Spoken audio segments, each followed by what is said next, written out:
Good morning students, welcome to second video. In this session also we are going to continue our unit 5 motion of system of particles and rigid bodies. Now we are going to see some important problems in this lesson, so please do it carefully. Now we solve the problems. First example 5.9, a very important concept question. A crane has an arm length of 20 meter inclined at 30 degree with the vertical. It carries a container of mass 2 ton suspended from the top end of the arm. Find the torque produced by the gravitational force on the container about the point where the arm is fixed to the crane. Given 1 ton equal to 1000 kg, neglect the weight of the arm, then consider g, small g equal to 10 meter per second square. Students, this is a conceptual question problem. So here the crane is hanging the weight of 2 ton.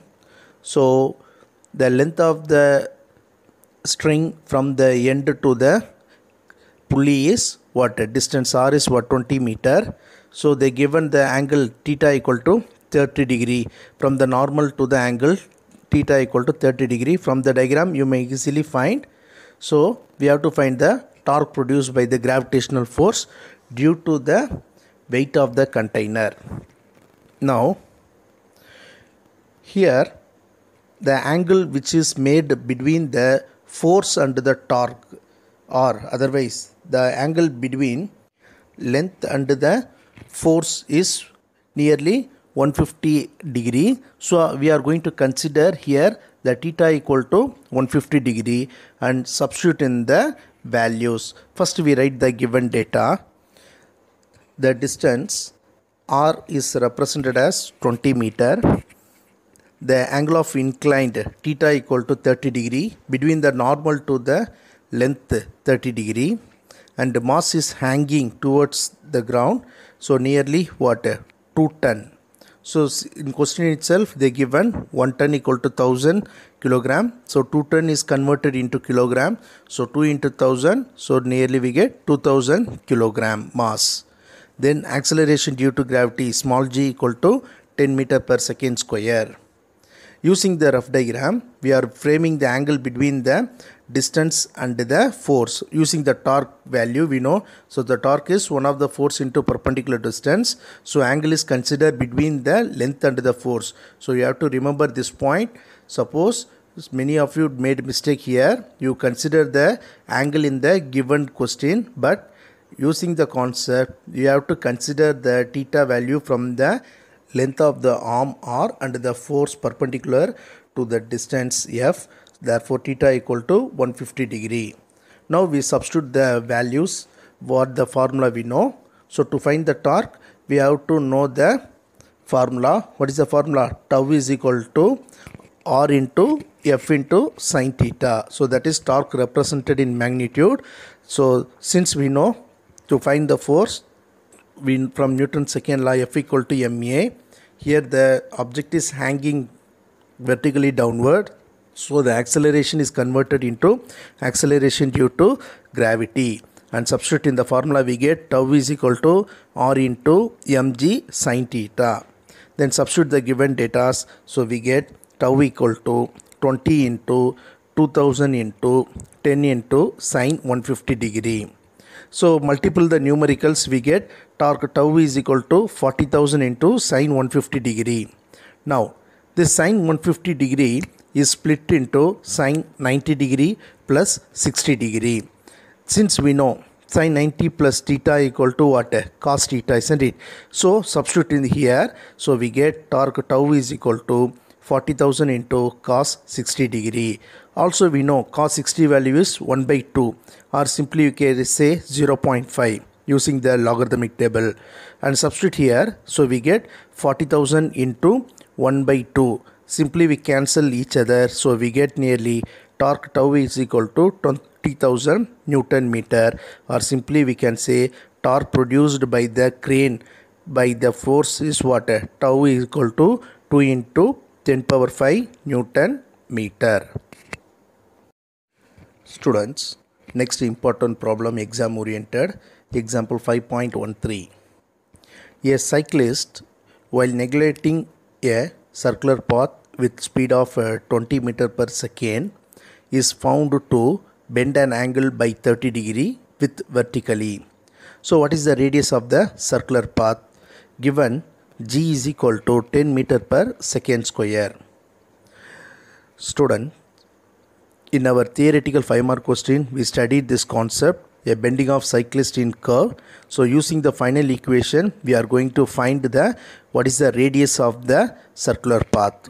So here they given the speed of the cyclist, also given the angle of the vertically, also they represented the g value.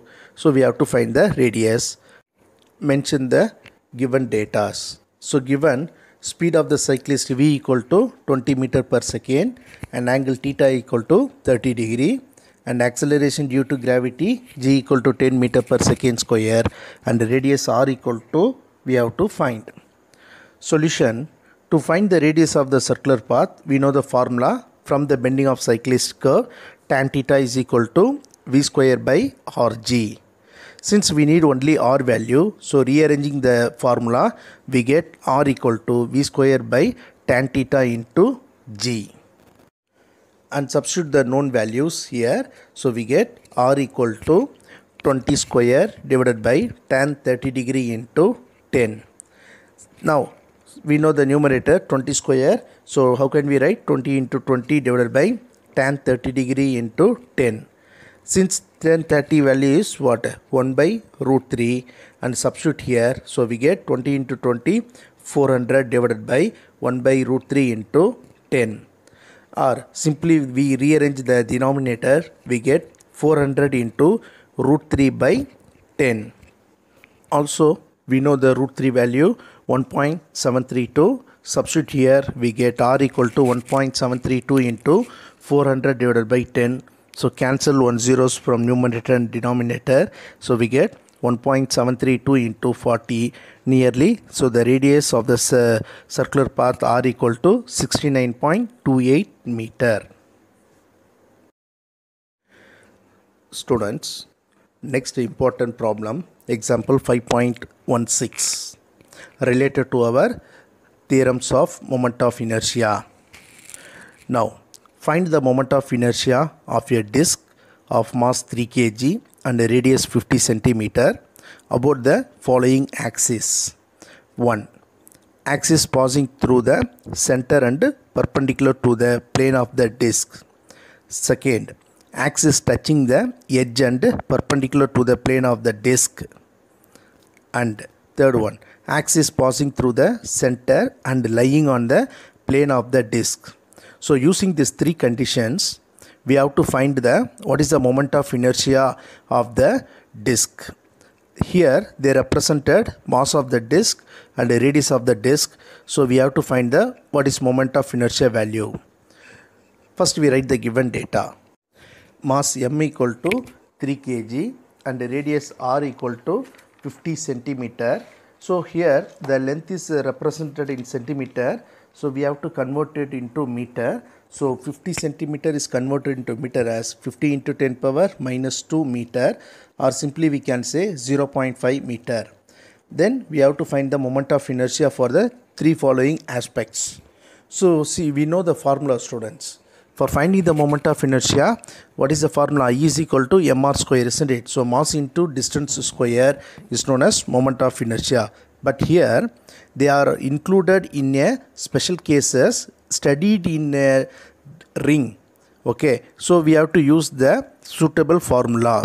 So first one, I am going to solve to find axis passing through the center and perpendicular to the plane of the disc. From the final equation of the moment of inertia of the disc, we know I is equal to 1 by 2 mr square. So substitute the m value and r value here. So we get I is equal to 1 by 2 into 3 into 0.5 the whole square, and 1 by 2 is considered as what, 0.5, and substitute here we get I equal to 0.5 into 3 into 0.5 into 0.5, and finally we get the moment of inertia I is equal to what, 0.375 kilogram meter square. So this is the value for the first condition. Next we are going to find the axis touching the edge and perpendicular to the plane of the disc. We know the formula. So using the parallel axis theorem, so I is equal to IC plus MD square. Since we know IC value, IC is equal to what? MR 1 by 2 MR square, and D is equal to capital R, that is the distance is converted into capital R, and substitute in the formula we get I is equal to 1 by 2 MR square plus MR square. Just adding the right hand side, so I get I equal to 3 by 2 MR square.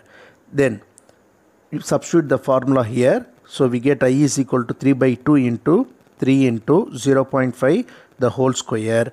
Then 3 by 2 value is what, 1 by 1.5, and we get I equal to 1.5 into 3 into 0.5 into 0.5, and finally the moment of inertia I equal to what, 1.125 kilogram meter square. So this is the final equation of the disc edge touching and parallel perpendicular to the plane.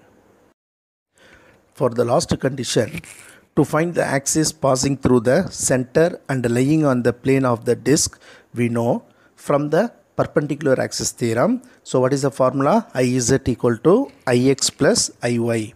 So here the IX and IY are equal to I value, that is moment of inertia, and IZ is considered as 1 by 2 MR square, and substitute in the above equation we get IZ equal to I plus I. So the right hand side becomes what, 2I, therefore IZ equal to 2I. Since we need moment of inertia, so the 2 will move in the opposite side and become divide, therefore I equal to 1 by 2 IZ.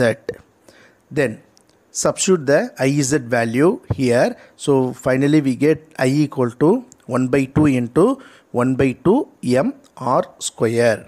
And finally, after simplifying the formula to find the moment of inertia passing through the center and lying on the plane of the disc, I is equal to 1 by 4 MR square, and substitute the value, we get 1 by 4 into 3 into 0.5 the whole square. Since we know 1 by 4 value is what, 0.25, substitute here, we get 0.25 into 3 into 0.5 into 0.5. Therefore moment of inertia I equal to 0.1875 kilogram meter square. So this is the value of moment of inertia at the center and lying on the plane. Students, we are going to end of this session. So today we discussed some important concepts like rotational motion. Also we see the work done by the torque, and what about the consideration of angular momentum, and we solve some important problems. I hope you all understand clearly. Now take the assignment. For the today's homework, state principle of moment, define center of gravity, state conservation of angular momentum. So these 3 questions, 2 mark. Coming to 3 mark, state and prove perpendicular axis theorem, and 5 mark, state and prove parallel axis theorem, and take some problem as homework. So 5.17 and 5.19. Thank you.